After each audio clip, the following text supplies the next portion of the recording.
Um, Oh, we are now. yeah. Hi. Hi, Harriet. How are you? I'm really good, thank you. You? Yeah, that's good. Thank you. So this morning we have the lovely Harriet with us, and we're going to be doing a little interview about her alcohol-free journey. When I say journey, it always reminds me of Ellie from Scummy Mummies, and she says she always has a little bit of sick coming into her mouth when we say the word journey. And I'm like, I constantly, every time I say it, I'm like, is there another word for journey? There's not another word. I've tried to find one, there isn't. Yeah, let's see if we can find one. Let's make that our mission. So her alcohol-free thing that happens. So we're going to talk a bit about that, and we're going to talk a little bit about something exciting that Harriet has set up in her local area that you might be interested in. So Harriet, let's get stuck in. So why was alcohol a problem for you? It was a problem for me because, and you know, I was thinking about this the other day. I think I always knew it was a problem. Do you know what I mean? Even when I was much, much younger, I always just felt like I didn't really suit alcohol. Do you know, not suit alcohol, but you know, I always kind of thought it was. But it was my mental health that was just really being impacted, like anxiety, low mood, depression. That was becoming a much bigger issue, and obviously alcohol was exaggerating that. And also my marriage, it was causing big issues between us as a couple. Stupid arguments and arguments about drinking. It was just causing loads and loads of issues for me. So it was becoming quite a big problem. And then even though I didn't realise it was a big problem, I was sort of aware it was, but it was when I started to try and do the 5-day challenges and I couldn't do them, that's when I really started to think, this is a problem, you know. Yeah. So you signed up for some 5-day challenges. Yeah. That was quite a few years ago initially. But yeah, I kept doing them and not managing them, you know, getting to like day 3 or something like that. And that's when I thought, well, this is, if I can't, because I didn't drink every day. Yeah. So I'd always stick to that. You know, I'd always be like, well, it's not a problem. I don't drink every day. There can't be a problem. But then I was like, okay, but I can't go 3 days without drinking. So there is a problem, you know. Yeah. And were you aware that, I know you said you knew that alcohol was the problem, but I just want to clarify that, because one of the things for me was as you know, for years and years and years and years and years, I just couldn't figure out. For me, it was like, I can't figure out life. What am I doing wrong? Like sometimes it's good, sometimes it's bad, but you know, my mental health was all over the place. And ridiculously, I didn't make the connection between the drugs and alcohol, which is ridiculous, obviously. Yeah. And for me, it wasn't until I stopped that I was like, oh my God. Yeah. Like it was my lifestyle. It was the drinking and it was the drug use, but very much the drinking. Were you acutely aware that it was the alcohol that was impacting on your mental health? No, definitely not. Definitely not. I literally would think that's just who I am. It's just, I have really bad mental health. I must just be born with this poor mental health, and that's who I am. You know, I never ever, and even going, like, obviously going to the doctors and stuff, no one ever says, how much are you drinking? Or I think once I did say, I am also worried that I'm drinking too much. And they sort of said, oh, well, you know, do you drink every day? No. Oh, I wouldn't worry too much. That was kind of, it was left there. So even when I'd asked, it hadn't been said, well, alcohol does really impact mental health. Perhaps try removing it, you know, perhaps look at that a little bit. That was never said. So it just was never on my radar that was what it was. Yeah. I really thought that's just who I am. Yeah. Highly anxious, terrible low moods, you know, and then I'll be okay for a bit. Perhaps it's hormonal. Never alcohol. I never thought it was alcohol. Yeah, it's funny, isn't it? I just thought I couldn't figure out life. That's what I thought. I thought there's something wrong with me. I'd be like looking at these people thinking, how are you figuring that? Like, what is wrong with me? And then when I stopped drinking and taking drugs, it was just like, it was such a revelation, Mm-hmm. Yeah. such a revelation to be on that. Even, I'm not saying, as you know, my life wasn't perfect or, you know, but just to almost not be on an even, you know, it was to be on an even keel, I suppose. Yeah. More. Just more balanced, isn't it? And more, you know, the lows aren't so low and the highs are much higher, you know, but everything just feels steady. That's how I feel. I feel like it's all steady. And obviously there's still hormones and stuff, so you're still a little bit like, oh, today I feel crap or something like that. But it's not this horrendous lowness, which is what I'd get before. Yeah. And suicidal at points. Yeah, definitely. Yeah. And but I just never thought it was alcohol, ever. Yeah, and one of the things, as you know, one of the things I'm a big fan about, and you are as well, is that having conversations about alcohol. Because when we used to work in alcohol treatment services, I would say 70% of the people that came through were prescribed antidepressants, and they would talk about anxiety and depression or both. And we would say, did you know that alcohol causes and exacerbates anxiety and depression? And they'd be like, oh, no. And did you know that, you know, if you reduce your drinking, maybe have some alcohol-free time, chances are you're going to feel better. And then maybe you can come off the antidepressants. And people are like, oh, wow, and not quite believing us. And then they would do it and it would be exactly the same. It would be like, oh my God, I feel amazing. Yeah. I'm not on any antidepressants anymore. And I've been on them like most of my life before. And all that ever happened would they just be put up stronger, you know, try a different one, put that stronger. It was just that pattern. Whereas now I don't take any and I'm fine now. Yeah. Just from cutting the alcohol out.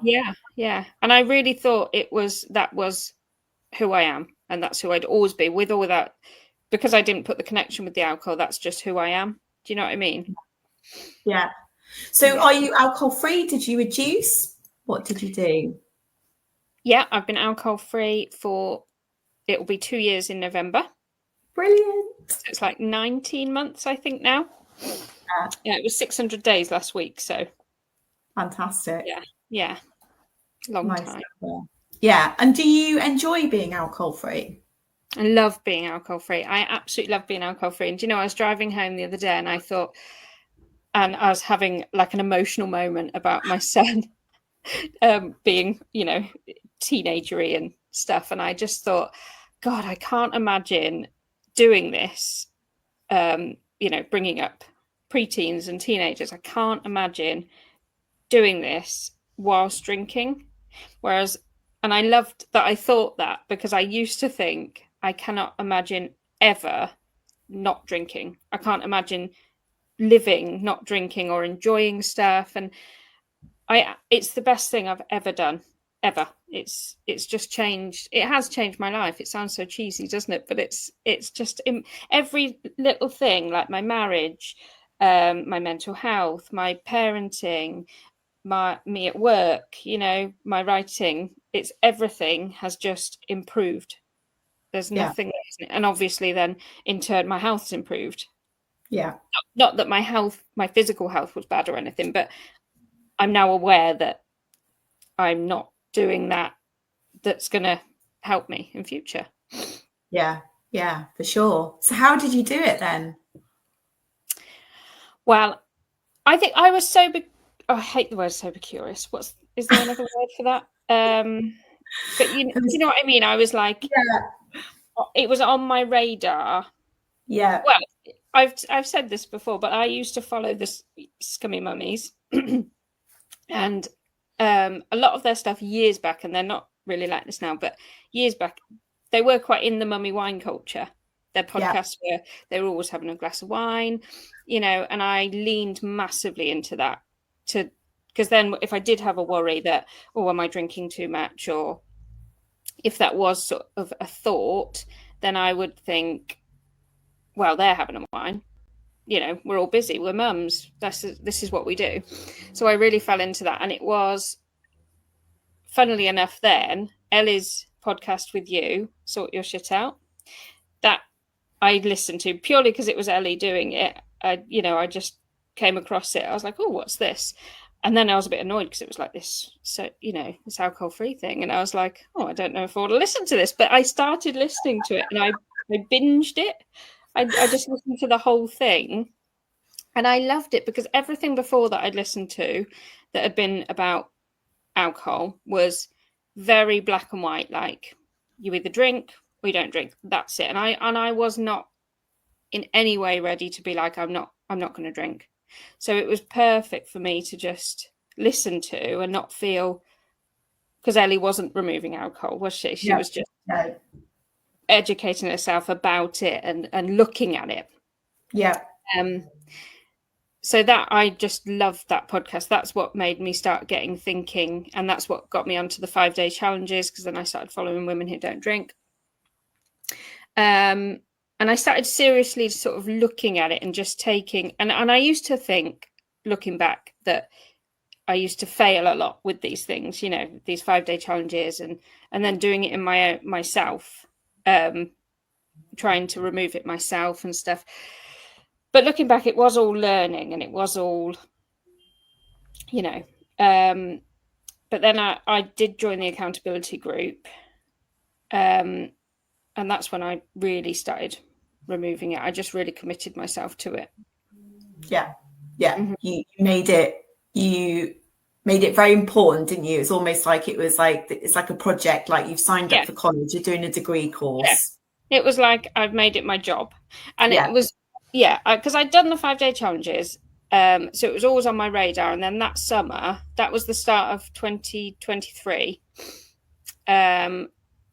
Because I'd really started drinking quite heavily then, because we'd just had a trauma with the pregnancy and stuff. So that was, I'd really leaned into drinking, and it was getting every night. It still wasn't every night, but some weeks it was. I think I romanticized that it wasn't, because I think often it was.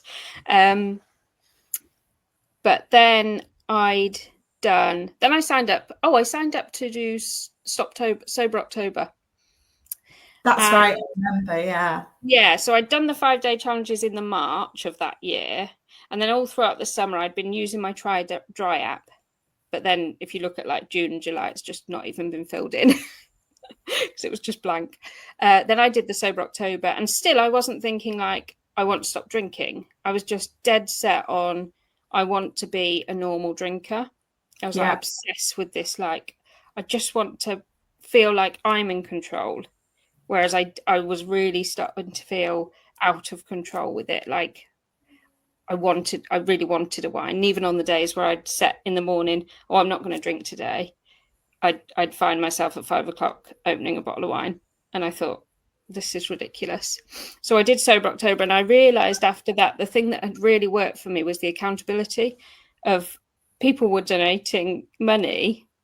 So that had helped me. That gave me that I've got to not drink, especially living here. You can't be seen in the spa when you're shoving out Sober October things on Facebook and getting sponsorship, and then you're getting a bottle of red wine. So that had really worked, and I finished that, and I thought, I've done it now. I've got this under control. And I went out on the Friday, and I had a couple of drinks, went home, really felt like I'd got this under control, because I was just sort of tipsy, not drunk. Then the Saturday I didn't drink, and then it was the Sunday, the 5th of November, the last day I had a drink. And Sundays were always my biggest drinking day. I don't know why, because people talk about Fridays, don't they? But for me, it was always Wednesday and Sunday. They were the biggest drinking days. And I think Sunday, I always used to think, well, you can drink earlier because it's Sunday. It's like Christmas. You start at 11 while you're cooking dinner, can't you? It's what one of my friends used to say. It would be like, it's okay, isn't it? 11 o'clock's okay. It's Sunday. So, and that Sunday, I drank a bottle of wine while I was cooking dinner. And all the time thinking, but I've got this now. because I've just done 30 days alcohol free. I've absolutely smashed it. You know, this is fine.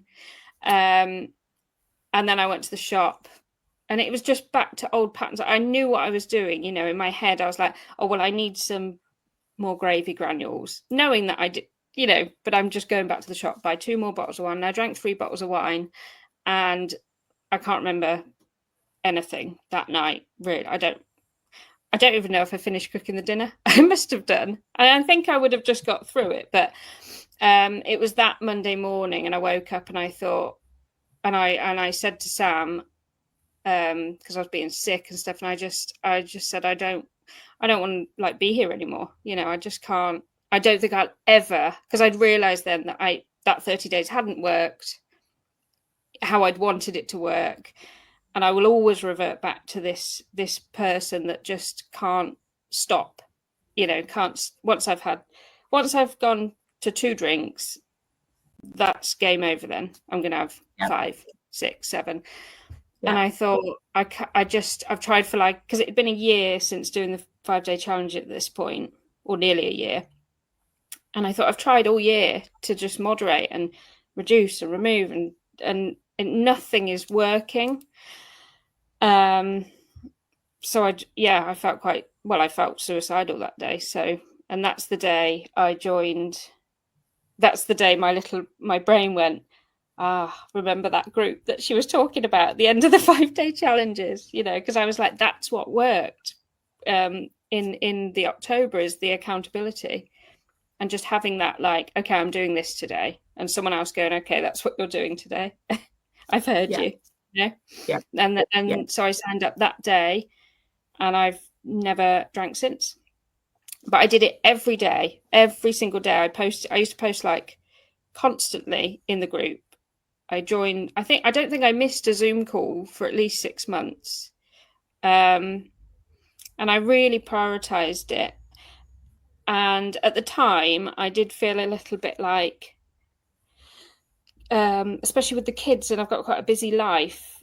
And, you know, when you think, I haven't really got time to join this Zoom call, you know, I should be doing this or I should be doing that. But I made sure that I did join it. And now I look at that and I think, although I felt guilty at the time, like, oh, I'm being almost selfish doing this, you know, just because all I was doing was focusing on removing alcohol. That was it. And nothing else. Everything mattered, but nothing else was as important as that. And I look back now and I think it was silly to feel selfish, because what I've given everyone now from doing that, you know, I'm so much more present with the kids, hands down. I just feel like a better parent. Not better than anyone else, but better than who I was being. You know, I used to think, I hope they go to bed soon, and so I can drink more wine, and, you know, whereas now I'm just so much more pleasant with them. Yeah, it's such a good feeling, isn't it? Definitely. Yeah. And one of the things with the Zoom calls and the accountability group is, I know not everybody's a fan of the online stuff, but what is great about the online stuff is it's so accessible, in that you can just plug in with your headphones and your phone, and you can cook the dinner or walk around or do whatever you need to do and listen in, and you're still getting something from it, you know. Exactly. So I used to very often do that. If they were at the times where I'd be cooking the tea, I'd just have it on the side, have my earphones in, you know, and sometimes I'd just have my camera off, but I just wanted to be listening, or even if I wasn't participating in them, I just needed to listen to them every time they're on, and just to feel part of that. I think it gives the whole aspect of the group so much more. You just get to know other people, and hearing other people in the same boat, I think, is one of the best things, because I remember thinking, oh, there's something wrong with me, definitely, you know, and then other people going, oh yeah, I used to do that too, and you're like, oh, thank God. Yeah, we've all felt like that at some point, definitely. Yeah. Okay, cool. So if there's any women listening at the moment and they want to get started, what would be your one top tip? One top tip. I think it would be,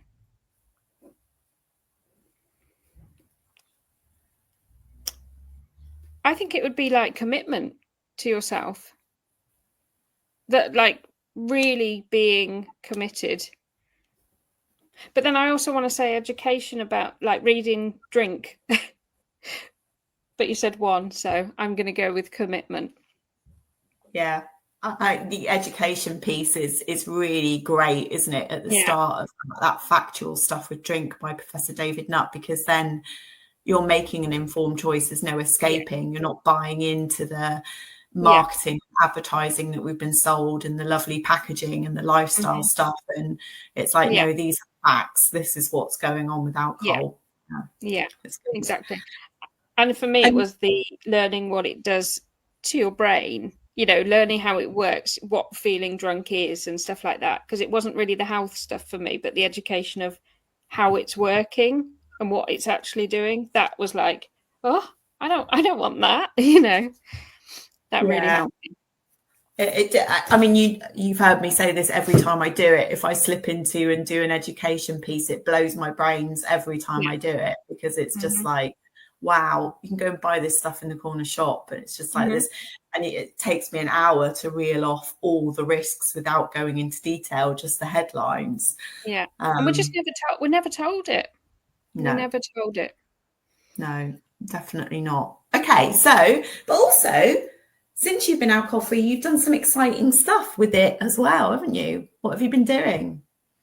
Yeah, so I set up the women's wellness group in Upton, which is really exciting, and it's going really well with your support. Yeah, it's brilliant. It's brilliant. So what is it? So describe it to me. So it's an in-person group, isn't it? Yeah, so it's an in-person group. It's bi-weekly, so it's every other Thursday. It's an hour. It's kind of like how we say with the Zoom calls, you can just pop in. I always say to people, even if you can't be there for the time it starts to the time it finishes, just call in 10 minutes, 10, 15 minutes, never matters, or stay for the hour. It doesn't matter. Very informal. We have like tea and cake and biscuits on the table, because there's a couple of people that come straight from work, so that it's nice to have a chocolate biscuit. And we've got a couple of us volunteers, and we've all got different backgrounds, which I love. You know, we've got there's one lady who's never drank, which sounds bizarre, but it brings a really cool aspect and thoughts to the group. And then we've got a couple of us similar to me, sort of we're binge drinkers. And then we've got a lady that's been in rehab a couple of times. So there's all the different aspects of drinking covered, you know. There's probably more, but, you know. And it's just brilliant. And it's just, sometimes we have a topic, which is quite nice, and we have a chat about that certain topic. Sometimes it's literally just open discussion. So whatever's coming up, we chat about that. And it's just supporting each other. We've got a couple of people there that don't want to be alcohol free, but they just want to reduce a little bit, or they want to take a break. A couple that have been alcohol free for quite a while, and it's just about the connection side of things. And it's just brilliant. It's lovely. It's just a really nice place to be. And we've also got a free library, free Quitlit library of like wellness books and Quitlit books, which always goes down well because people like borrowing the books. Yeah, great. So if anybody's listening to this and they live near Upton, it's West Midlands, Worcestershire, yeah. Midlands, brilliant. So there was a group last night. So then it's bi-weekly, and it's 6:30 to 7:30, isn't it? Yes, 6:30 to 7:30. So I think our next group is it the 17th? Oh, I can't remember. I should have checked on the calendar. It's 2 weeks yesterday. Sounds about right. Yeah. I posted the Instagram link. Yeah. People can message you or message me if they're not sure. And it's a free group at the moment. It may be at some point we ask for donations, but obviously that's, you know, that will be down to the individual and their individual situation. But it's just open to all women to just come and have a chat wherever they are. That's really important to me, because I think someone messaged me and said, oh, I don't you know, I don't know, I don't drink that much, but I'd like to drink a little bit less. And, you know, and I said, it's just for anyone who just wants to chat about it, that it's not, you don't have to be a certain, oh, well, I'm drinking too much or I'm drinking this much. There's no like, you're not welcome, you're welcome. It's just come and have a chat. Yeah, absolutely. Yeah, it's really important, isn't it? And as you know, one of our big things is reduce, take a break, or stop that stuff around, because a lot of people like hear that all or nothing thing or that black and white thing, and life isn't like that. And you know, sometimes people need to reduce, some people want to reduce, and actually they've got to figure it out themselves, haven't they? Yeah, because that is what really drew me to the women who don't drink, is that like flexibility of like, well, I'm not really sure yet, but I'm gonna take a look. You know, I don't ever want it to be so black and white. You know. Yeah, absolutely, brilliant. Like black and white. No, life isn't, is it? Thank you very much, Harriet. It's been lovely to talk with you. I've posted the Instagram link for Women's Wellness Upton. So if anybody's got any more questions, they can ask me or you. But yeah, thank you. No problem. See you soon.